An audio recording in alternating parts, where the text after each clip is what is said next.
A APECOM, a associação que representa as associações as agências de comunicação, tem um grupo de trabalho que é ética e transparência, o que parece indicar que não é um dado adquirido, não é? Que a ética e que a transparência existam. Domingas, é questão no vosso trabalho diário?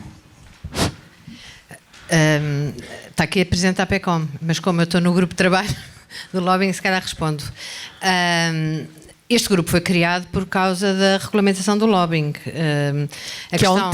A questão da ética e da transparência nas relações públicas e na comunicação é algo que deve ser inato e faz parte de todos os códigos de boas práticas, o código de ética que a APECOM tem, o código de Estocolmo, pelo qual nós nos guiamos, e portanto não criámos um grupo de trabalho propriamente para irmos debater o que é que fazemos que não é ético. Nós tentamos todos os dias ser o mais éticos possível, sendo que em todo o trabalho de influência há uma margem mais ou menos ténue entre libertação de informação e alguma manipulação, e portanto é por isso mesmo que é uma atividade que é autorregulada e que se guia por este conjunto de códigos que eu já referi e que a Teresa se calhar pode falar melhor sobre eles. A questão não era tanto falar sobre os códigos, era falar sobre ser ou não questão isto da ética, da transparência, dos limites às vezes um bocadinho ténues, quando se tenta passar, no fundo, percepções, não é? Ou ajudar os clientes na sua comunicação. Francisco. Obrigado. Quais são, é questão, antes de mais, a história da ética e da transparência, e quais são os limites, sei lá, no contacto com os jornalistas, por exemplo, quando têm uma informação ou quando tentam checar uma informação que pode causar danos para os clientes, como é que se gera essas questões? Bom dia a todos, obrigado a mais pelo convite. A ética é uma questão na comunicação, como é em tudo na vida, não é? Ou seja, a ética faz parte das nossas escolhas. Nós, quando escolhemos, excluímos, e quando nós escolhemos comportamentos não éticos, faz parte que eles sejam notados, não é? Eu achei curioso, e isso na nossa profissão coloca-se, eu já aí vou. Achei curioso porque todos os vossos temas hoje têm a palavra influência e influenciadores, não é? Não sei se vocês Deixa-me só fazer aqui, nós queremos falar também de influenciadores, só que depois, quando pensámos melhor, eu, o Rui e o Pedro, a redação de Meios e Publicidade, às tantas fomos dar também a estas questões que não foram abordadas em anos anteriores e que nos parecem relevantes, não é? Exatamente. E eu achei engraçado que todos os painéis, portanto, redes sociais e influenciadores, poder económico e influenciadores, nós ética, transparência e influência, redes sociais e influenciadores, não é? E de facto a influência acaba por estar relacionada com a ética, porque coloca de facto à prova aquilo que são as fronteiras do que pode e não pode ser feito, o que deve, e a ética está muito no deve, não é? Ou não ser feito. Eu gosto muito de falar de relevância, porque eu acho que mais do que a influência, a relevância é o lado bom das agências de relações públicas. Quando nós somos relevantes, quando temos um trabalho relevante, quando enfim, a defesa dos nossos clientes é feita de forma relevante, ela acaba por ter influência. A influência leva-me sempre àquela imagem de uma mão atrás do arbusto, a tentar, não é, passar para um lado ou para o outro, menos clara, mais obscura, não é? O nosso trabalho é um trabalho que coloca à prova todos os dias. Os nossos interesses nem sempre são os interesses dos clientes, nós representamos interesses que não os nossos. E é nesta ponte que, se for feita de forma clara, inequívoca, transparente, absolutamente transparente, eu não tenho a mínima dúvida de que a ética não é colocada em causa, não é? Eu fui jornalista e normalmente diz que um jornalista é como um anão ou um comunista, fica-se para a vida, não é? Portanto, há aqui um lado meu que é muito jornalista, eu confesso. Estava a ouvir o Diogo e percebo aquilo que ele diz. E eu nunca tive nenhuma fonte, enquanto fui jornalista, que não tivesse um interesse. E isso não teve mal nenhum nas histórias que eu escrevi. Desde que esteja claro, é perfeitamente legítimo. Desde que o interesse esteja identificado e que o conteúdo o conteúdo seja relevante, novo, pertinente, enfim, tenha aqueles critérios que a notícia deve ter, não é? Portanto, nós quando trabalhamos do lado agora de cá, eu procuro muito a relevância, a pertinência da informação que os nossos clientes têm para passar, com uma clareza total sobre os interesses que nós representamos, não é?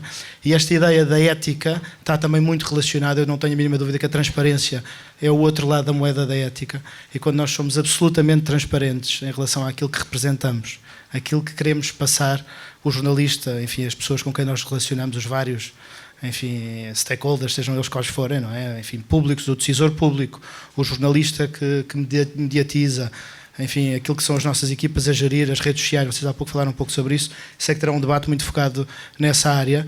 Portanto, quando há transparência sobre os interesses que nós representamos, a relevância vem ao de cima, e quando a relevância é forte, acaba por ter influência. Domingas, só voltando aqui à questão do lobby, até porque se liga muito à transparência, não é? Ter-se batido pela legalização. Exato. Há muito tempo, teve quase para ser, no final da legislatura. Não, ele foi aprovado. Sim. Foi aprovado e o Presidente da República mandou para trás porque queria algumas alterações, nomeadamente integrar na legislação a própria Presidência da República.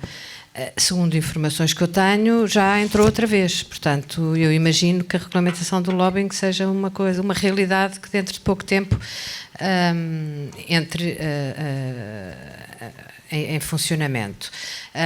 O que me parece muito bem, porque desde sempre, de há uns anos para cá, que toda a gente sabe que existe trabalho de lobbying junto enfim, de alguns órgãos de soberania, como a Assembleia da República, o Governo, etc.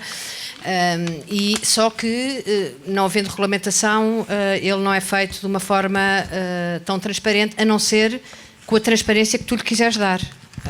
É claro que eu, no dia em que tivesse que fazer lobbying, não sendo transparente e não trabalhando, enfim, com procedimentos éticos e trabalhando ou representando interesses legítimos, eu não o faria.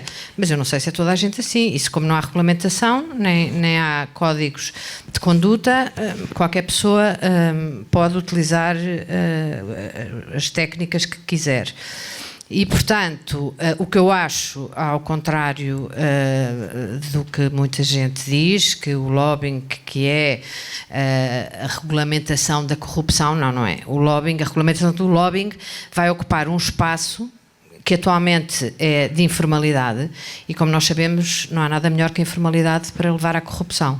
E, portanto, a partir do minuto que haja um registro de transparência, que os procedimentos sejam registados e que o público e o eleitor e o cidadão puder ter acesso à forma como os processos legislativos se desenvolveram, eu acho que somos uma democracia muito mais forte, até porque não podemos pensar que o nosso legislador sabe tudo sobre todos os temas, porque nós sabemos, o principal órgão legislativo é a Assembleia da República e os deputados são eleitos não propriamente pela especialização, não é? E, portanto, havendo numa sociedade democrática interesses públicos e privados, é bom que a política defenda os interesses públicos, mas que conheça ou escute os interesses privados.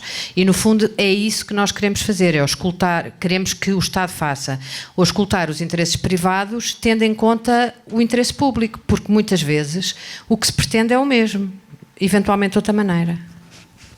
Francisco, sobre esta questão do lobby. Sim, eu acho que é pertinente, não é? Tudo o que venha a tornar as coisas mais claras e transparentes deste escrutínio, não é? Esta rastreabilidade. A rastreabilidade eu acho que ajuda muito a nós percebermos quem é quem e quem disse o quê, não é? É óbvio que nós sendo um prestador de serviços e em nome de clientes, nós ajudamos os nossos clientes a melhor defenderem os seus interesses.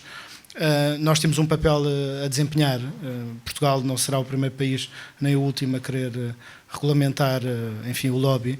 Eu tenho sempre um bocadinho de receio quando isto se toma na base da lei e não da convicção, porque mais cedo do que tarde, enfim, contornamos sempre a linha C que não existe, ou o aspecto D que o legislador não pensou, e os portugueses são criativos, não é? É uma característica de todos nós conseguirmos, enfim, encontrar os nossos caminhos, Eu defendo claramente esta transparência, acho que é um bom trabalho a defesa do lobby. Em relação à ética, eu acho que é mais difuso, acho que é claramente mais difuso em tudo o que nós fazemos na vida, não é? Nós conseguimos ter amigos e achar que eles têm comportamentos éticos ou não éticos, não é? Mas do ponto de vista profissional, a ética não há uma fórmula, não é? O que é ético e o que é que não é ético, não é? E é ético para quem? E quais são então os limites? É uma boa pergunta, eu não vou arriscar uma resposta. Aquilo que me parece óbvio é que os nossos princípios éticos têm um limite, não é? Todos nós, e os dos nossos clientes também, não é? Todos nós já fomos confrontados com clientes que têm situações difíceis, que defendem causas nas quais nós não acreditamos em 100%, ou que existe uma história que, enfim, há ali um parágrafo que para nós é um buraco negro, não é? E aqui depende muito, eu acho que traz muito ao de cima aquilo que é a nossa maneira de estar. Eu costumo dizer que o principal ingrediente da comunicação é o bom senso, não é? E eu recorro muito, enfim, ao bom senso sempre que tenho dificuldades, se eu tenho dúvidas não as passo, não é? E portanto na dúvida paro. É a minha maneira de ser e é uma coisa que eu passo muito aos nossos consultores e às nossas equipas, que é na dúvida não faças, não é? Na dúvida questiona. Não é? Nós temos muito este princípio também dentro das nossas agências, que é perguntar não tem mal nenhum, questiona, faz a tua ação prévia antes de expores um interesse do cliente com o qual tu não concordas. Se tu tens uma dúvida, o jornalista pode ter 3 ou 4, não é? Não te confrontes com uma dúvida, exponde-te externamente na defesa de um interesse que é o interesse do cliente. Não é? Quando o jornalista, e já temos também a falar um bocadinho de gestão de crise, não é? Mas quando o jornalista tem as tais 3 ou 4 dúvidas, e nem tudo é bom na vida, não é? Uhum. E há situações complicadas. Claro. E enganos. De ambas as partes. De ambas, dos consultores, eventualmente do cliente e do jornalista, obviamente. Como é que se gera isso no dia-a-dia? Eu acho que é básico. O básico é bom, não é? Princípio primeiro, não mentir, não é? Não temos de saber tudo, não temos de ter resposta para tudo, mas não mentir. Não é? Eu acho que aquilo que deve conduzir a nossa vida no dia-a-dia é aquilo que deve conduzir a nossa profissão, não é? Portanto, nós quando procuramos consultores para trabalharem connosco, ligamos muito ao aspecto pessoal, não é? Quem são, o que fazem, como é que amigos é que têm, enfim. Não é no sentido de saber se é bem conectado, não é? Mas quais são os princípios que eles defendem, porque isto é um trabalho de pessoas, não é? Portanto, no fim do dia, um bandido na comunicação é um bandido na comunicação, como um bandido na banca é um bandido na banca, não é? E, portanto, uma pessoa bem formada a trabalhar nas relações públicas ajuda e conta muito. Portanto, gente com bons princípios, civilizada, ajuda muito nestes momentos-chave em que nós, de facto, colocamos à prova aquilo que nós somos. Não apenas aquilo que nós estamos a defender, que são os interesses do cliente, mas aquilo que nós somos. Portanto, eu achei curioso a ética e a transparência, que entram muito na nossa, enfim, casa das máquinas, não é? O que é que nós somos, o que é que nós defendemos, e nem sempre é preto e branco, cada um, enfim, existem aqui várias cores, e isto é um confronto diário que nós temos, não é? Quanto à influência, eu gosto muito de falar de relevância, mais uma vez, não me querendo repetir, mas aquela ideia da obscuridade que a influência tem, não é? O tráfico, a corrupção, enfim, o nacional porreirismo, o amiguismo, não é? Essas coisas todas, esses ismos todos muito cinzentos, para dizer o mínimo. A verdade é que eu acho que quando nós somos relevantes e temos acesso e temos bons argumentos, Portugal é pequeno e isto é tudo muito redondo e, portanto, os bons argumentos fazem o seu caminho. Okay. Teresa, boas pessoas. A Teresa está aqui enquanto presidente da APECOM, sendo da Lift Consulting. E esta semana, ou nesta edição do Meios e Publicidade, nós perguntamos a 27 agências, ou responsáveis de agências, a Domingas e o Francisco faziam parte desse leque de profissionais. Fizemos uma ou duas perguntas sobre o último ano, o futuro da comunicação e o futuro imediato, o próximo ano, e os próximos 5 anos. Mas temos também uma entrevista com a Teresa, onde também falámos um bocadinho desta questão de ética, e eu às tantas, podem ler a edição por aqui daqui a bocadinho, às tantas na conversa com a Teresa, eu comentava que alguém, um consultor contou-me há uns tempos que agora a propósito das legislativas, que um candidato veio ter com ele para pedir uma campanha negra, e pedi a opinião da Teresa sobre isso, no sentido de isto ainda acontece, portanto tentam contratar agências de comunicação para fazer uma campanha contra seja o que for, ou seja, quem for no caso. Respondeste que queres acreditar que não, e às tantas dias que a nossa, e estou a fazer aqui uma mistura de uma série de respostas, não é? A nossa missão é criar percepções, ou a nossa profissão é criar percepções, mas para sermos respeitados, o Francisco está mais ou menos a concordar, para sermos respeitados temos antes de mais que nos dar o respeito. Queres desenvolver um bocadinho, Teresa? Quanto a essa primeira provocação da campanha negra, o que eu respondi, continuo a responder e acredito veementemente que nenhum dos associados da APECOM, não revejo em nenhum dos associados da APECOM essa atitude. Porque eu não, nunca fiz. Não estou a falar de ti.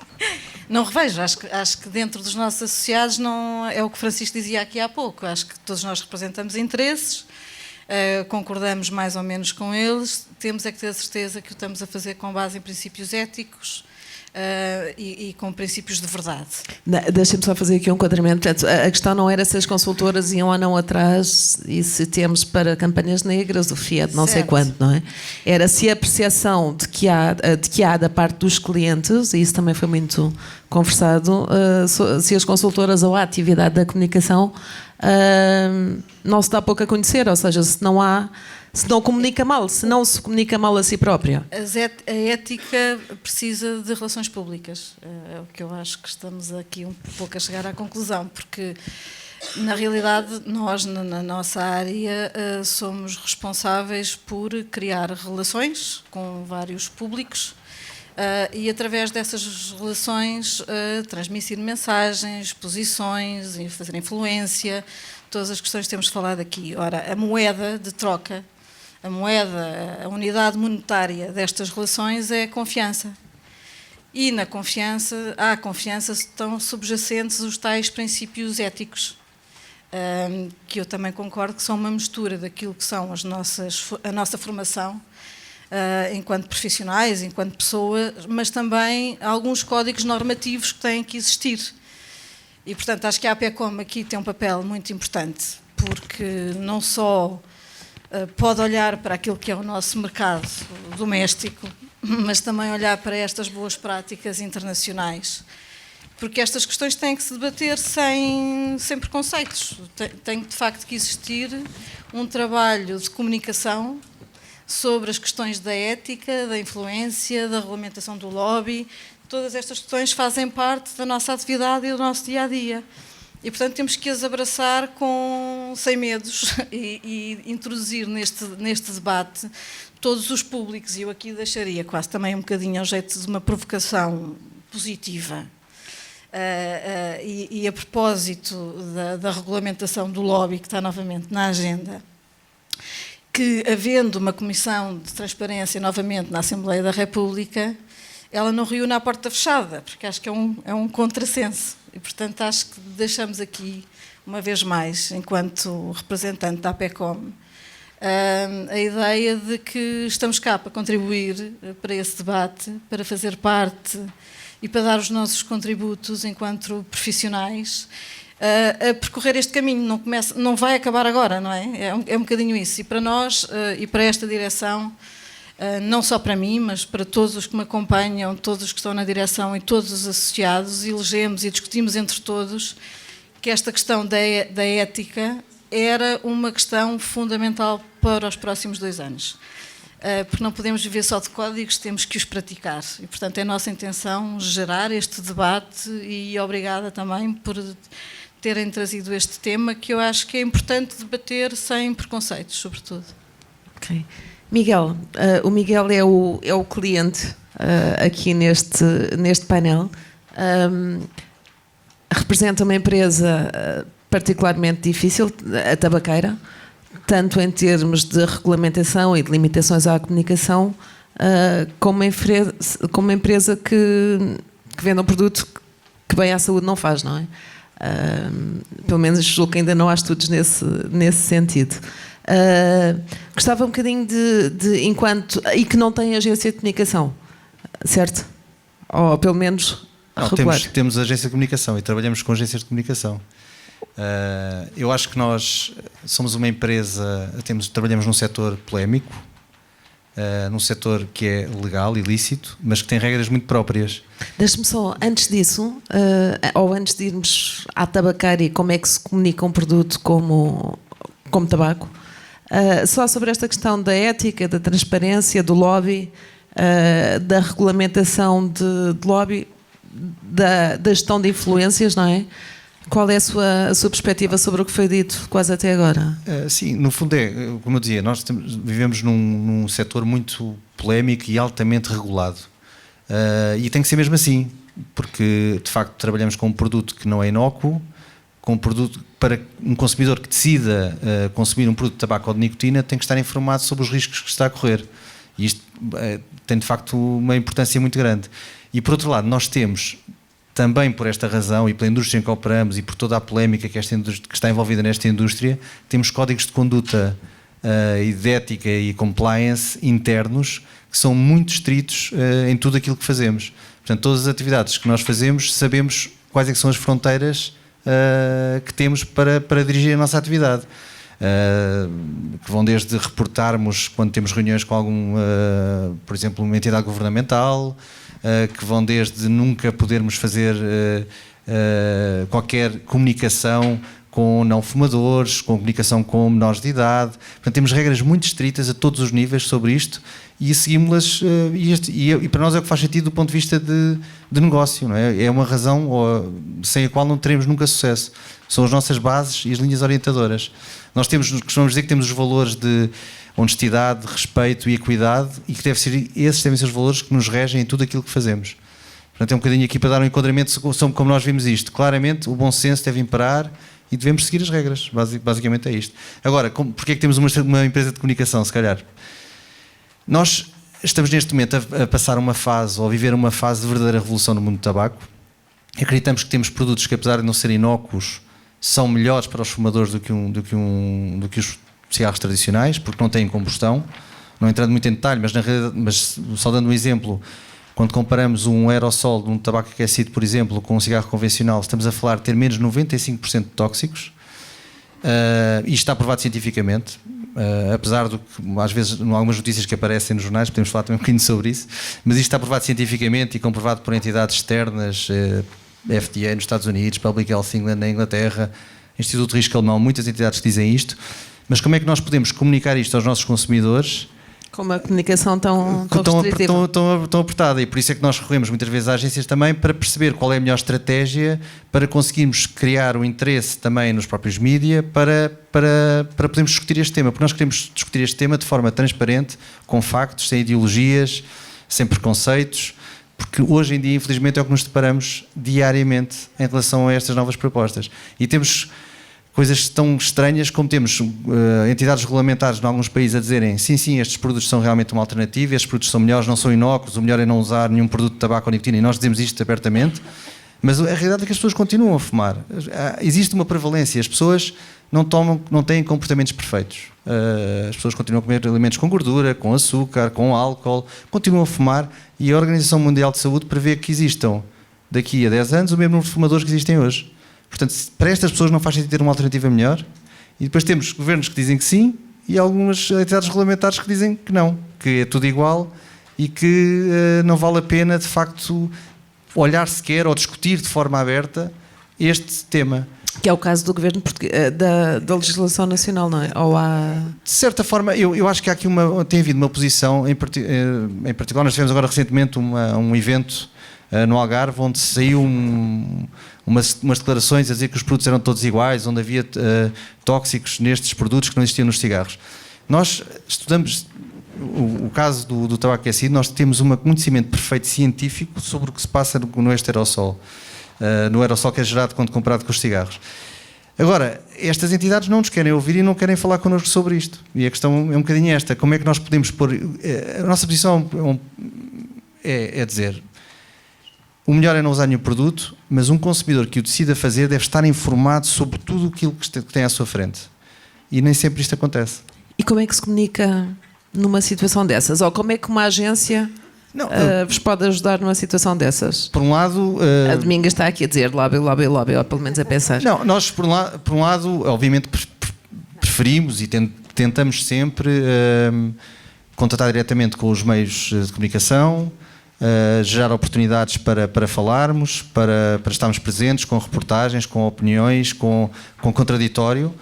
Agora, obviamente que uma agência pode ajudar-nos nesta estratégia e de como chegar a determinado meio ou como não chegar. Agora, sempre com o princípio de o que nós queremos é contraditório e falar abertamente sobre os factos. Não é influência no sentido de vamos pôr a nossa opinião acima de tudo. Não, é discutir com transparência sobre factos científicos.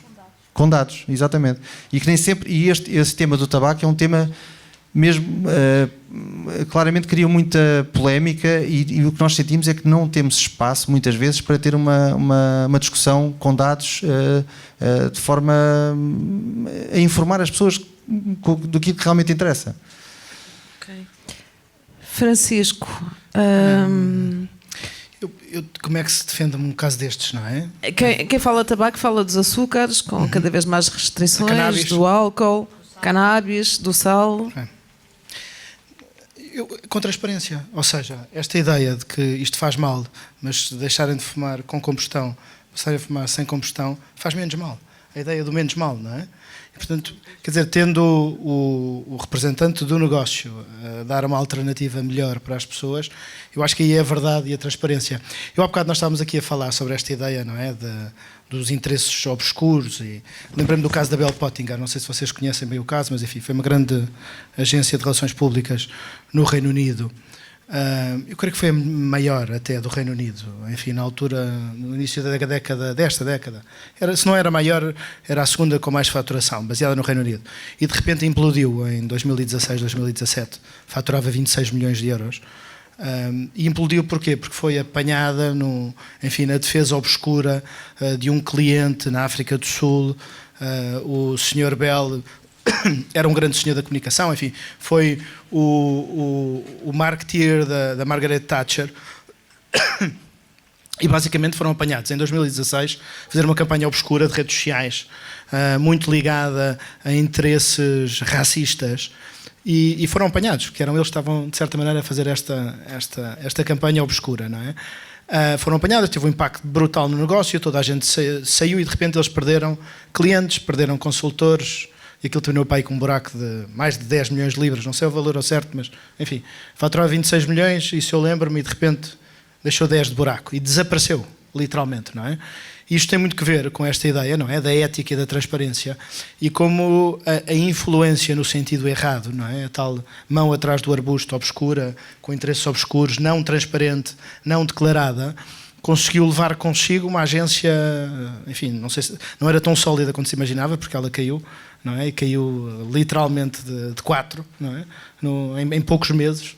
Todas as outras agências captaram clientes e consultores, mas a verdade é que isto diz muito sobre o nosso trabalho. Nós às vezes andamos sobre gelo fino e se não temos cuidado caímos lá em baixo. Eu acho que isso deve ser dito de forma transparente, tanto nós como os clientes, não é? E a verdade e o bom senso são duas armas poderosíssimas, não é? Sobre isso eu não tenho a mínima dúvida para quem trabalha em relações públicas. Ok. Francisco, tu dizias e se calhar saindo da parte mais nebulosa, das zonas mais cinzentas também, dizias no tal testemunho que deste ao Meios e Publicidade esta semana, entre várias outras coisas, que relações públicas sim, mas nunca sozinhas, ou algo assim do género. Qual é hoje o trabalho de uma agência de comunicação? Eu falo isto com as novas formas de comunicação, as novas formas de consumos de mídia, a perda de importância ou de audiências, se quisermos, dos mídia tradicionais, não é? Para novos consumos, portanto... Eu olho muito para a comunicação como uma orquestra, não é? Com vários instrumentos. E nós somos um instrumento-chave, não é? Nós podemos ser um ótimo saxofone. Eu gosto muito de saxofone, portanto, imaginar um ótimo saxofone. Mas a verdade é que, para sermos uma boa orquestra, nós tocamos cada vez mais áreas que estão fora das relações públicas, não é? Nós temos um papel a dizer, nós somos tidos em conta, temos momentos em que o palco é nosso, eu sobre isso não tenho a mínima dúvida, o joystick está connosco, somos nós que temos a capacidade de ajudar os nossos clientes em momentos-chave, mas existem muitos outros momentos em que, se nós não bebermos de outras áreas da comunicação de forma completamente integrada, o nosso trabalho sai pior. Não é? E podemos falar de data, podemos falar de tecnologia, podemos falar de criatividade, podemos falar, enfim, da capacidade de ter acesso a informação útil e em tempo real, de ter capacidade tecnológica para a divulgar, e portanto esta ideia cada vez mais crescente, não é? De que os dados nos ajudam a construir boas ideias, mas é a tecnologia que nos ajuda a conversar em permanência com as nossas audiências, e pode ser uma reunião com o ministro A, ou uma campanha digital mainstream, ou então a gestão de uma crise em campo aberto, não é? Eu acredito cada vez mais que as relações públicas têm um papel determinante. Não por acaso, de todas as áreas de comunicação, eu cada vez mais sinto isso. Nós continuamos a ter um acesso ao C-level, não é? A quem decide nas empresas, um acesso muito grande em comparação com as outras áreas de prática. Temos, aliás, muitas das vezes um budget muito inferior e um acesso muito superior. E isso é uma característica das relações públicas, e isso é bom. Faz de nós relevantes, mais uma vez. Palavra que eu acredito que seja muito importante. Vocês, enquanto conjunto, não é? Vocês é muito relativo. Têm mesmo acesso a quem decide? Temos. Eu digo, ou seja, tu tens certamente, mas qualquer consultor da tua agência tem. Temos. Porque para os jornalistas também é muito diferente falar com quem tem acesso a quem decide, não é? Uhum.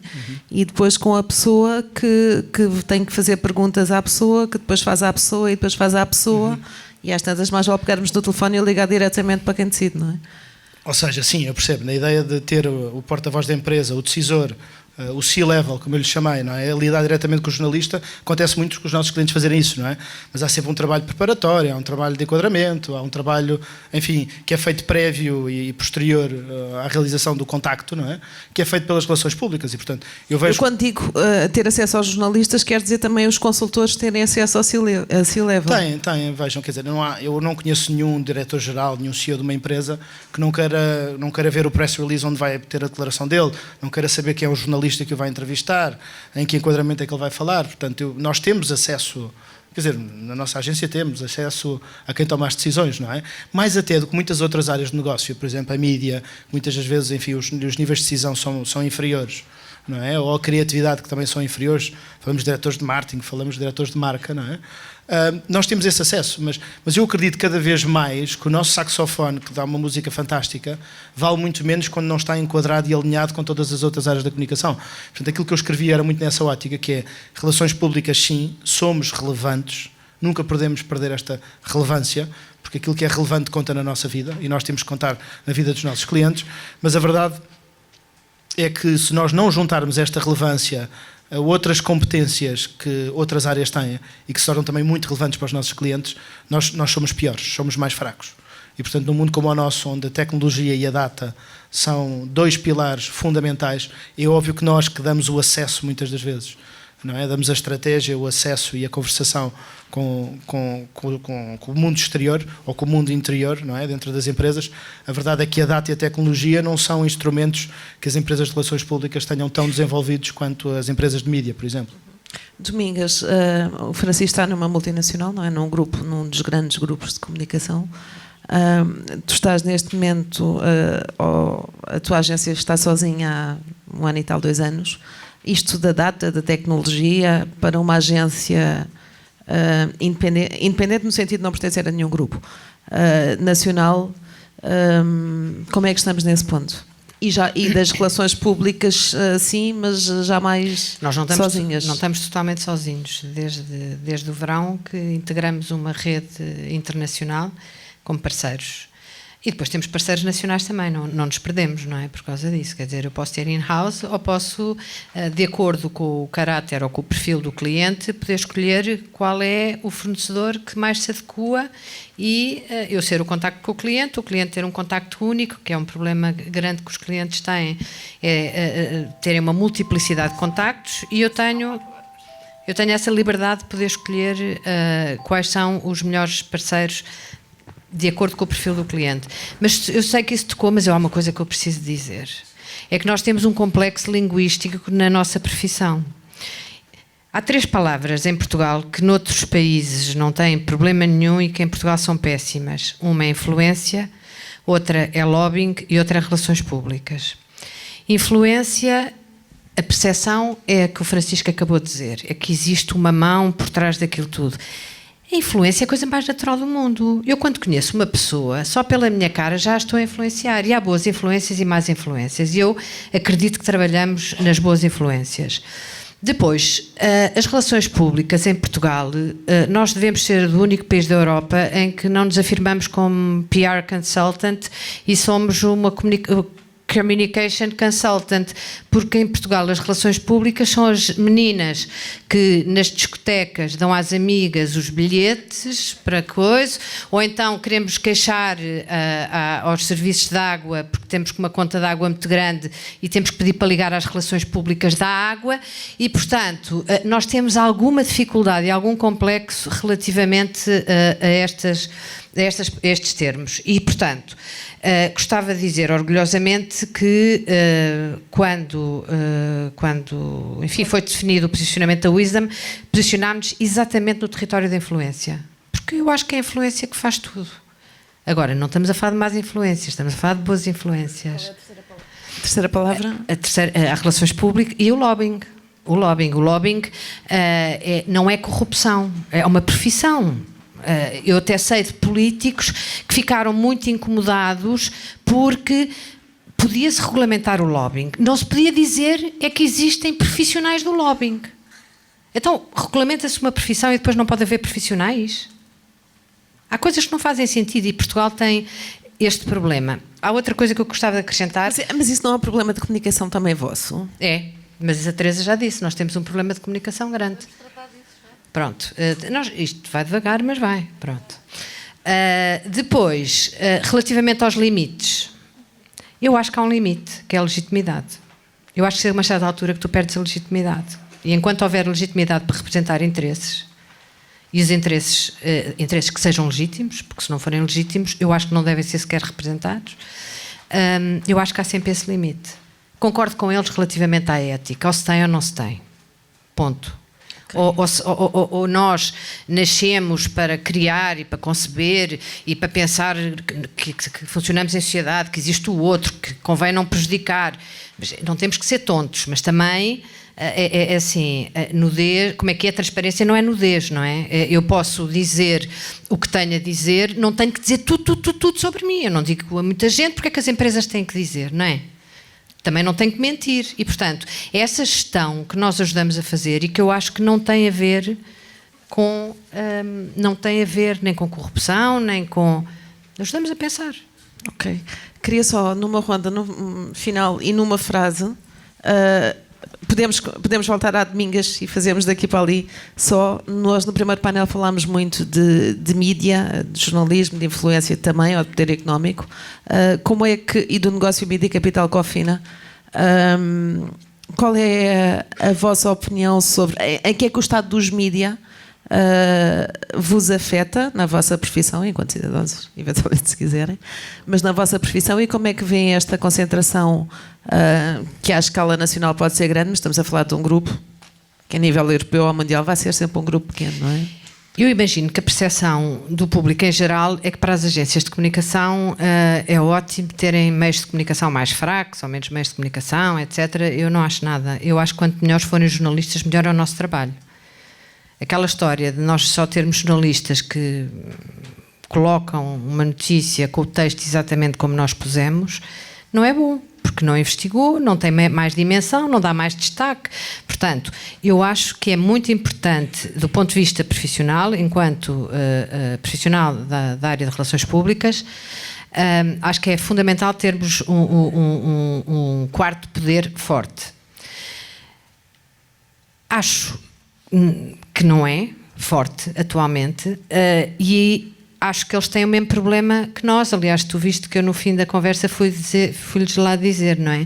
Eles têm o mesmo problema que nós, é que eles também têm que se sentar e também têm que utilizar os canais que eles têm, que são os melhores canais que existem, para alterar percepções e para ir para um público mais alargado. Ou seja, eles não têm que andar atrás só dos leitores que já leem, eles têm que aumentar a quantidade de leitores e, portanto, têm que ter um papel educativo. Eu sei que isto compete ao Estado e tudo isso, a resposta pode ser essa. Vá lá. Pode ser responsabilidade social corporativa dos meios de comunicação. Alterar os comportamentos e colocar os jovens a ler mais, a ler notícias e a interessar-se. Cofina e Mídia Capital. O que é que estás-me a perguntar? A tua opinião sobre? Enfim, são completamente diferentes, são dois grupos de comunicação completamente diferentes. Cada um cumpre o seu papel. Ou seja, estou a falar da compra da Mídia Capital pela Cofina, não tá é bem. um negócio. Sim, portanto. sim. A compra da Média Capital sobre a Cofina, a concentração tem a ver com isto que eu estava a falar. Eu achei que me estavas a perguntar o que é que eu achava sobre cada um dos grupos. Pensei, ela está doida. Pronto. Relativamente à concentração, eu acho que é sempre má. Porque quanto menos diversidade existe, menos capacidade de opinião existe também, não é? E, portanto, tenho pena que não tenha sido, enfim, outro player, mas enfim. Francisco. Diretamente à pergunta, eu acho que a concorrência é boa, mas a solidez financeira e os meios também é um critério muito relevante. Portanto, se daqui surgir um grupo financeiramente mais forte, com mais meios, eu acho que é bom. Acho que vivemos no mundo do negócio das ideias, não é? Esta ideia de que as startups e os investimentos nas startups, a pessoa tem a ideia, é um unicórnio. Eu acho que nós não devemos esquecer o negócio dos factos e da divulgação dos factos, e como é bom nós sabemos onde é que estão os factos e quem é que defende os factos, e portanto meios de comunicação social fortes sim. Nós não temos escala global e portanto pensemos no nosso mercado, e o nosso mercado é bom que eles estejam financeiramente bem. Ok. Teresa. Sim, concordo que é bom que estejam financeiramente bem, mas acho que há perigos de uma concentração demasiada num mercado tão pequeno. E a autorregulação nestas coisas às vezes não chega. E, portanto, o que eu acho que todos nós temos que sentir é que qualquer que seja o caminho que vá ser tomado, que ele é alicerçado numa base de concorrência saudável, que não limita a concorrência, mas que antes a estimula em prol de um setor que se quer forte, que todos precisamos. Portanto, acho que é preciso, voltando um bocadinho aqui ao início, ter bom senso, não é? Como dizia aqui o Francisco há bocadinho. Miguel, palavra final. Sim, eu acho que claramente os mídia têm um papel fundamental para nós e para toda a sociedade para, no fundo, informar as pessoas, aqueles factos que falávamos há pouco.